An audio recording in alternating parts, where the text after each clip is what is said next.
ఇదేనండి వైజాగ్లోని rose hills church. ఇది కొండ మీద ఉందనమాట. దీన్ని బ్రిటిషర్స్ టైంలో అయితే కట్టారంట. అయితే అంతకు ముందు ఇక్కడ ఒక ఇల్లు ఉండి అందులో రోజ్ అనేవారు ఉండేవారంట. వారి పేరుతోనే ఇది రోజ్ హిల్స్ చర్చ్ కింద మారింది అని లోకల్గా ఉండి హిస్టరీ తెలిసిన వాళ్ళు చెప్పారు. అయితే మనకి చర్చ్ లోపల ఫొటోస్ కానీ వీడియోస్ కానీ తీయడానికి అలో లేదు. మేము చర్చ్ బయట చిన్న ప్రార్థనా మందిరంలో ఉంటే అక్కడైతే ప్రార్థన చేసుకున్నాం.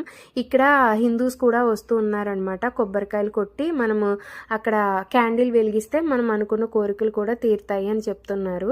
అయితే చాలామంది నాకు కమెంట్స్లో సజెస్ట్ చేస్తూ ఉంటారు, అక్క మీరు చర్చికి వెళ్ళండి, ప్రార్థన చేసుకోండి, అంతా మంచి జరుగుతుంది అని. నిజానికి 2 years ముందర నాకు అన్ని మతాల వారు కలిపి సాయం చేస్తేనే నా బిడ్డ భర్త నాతో ఉన్నారు.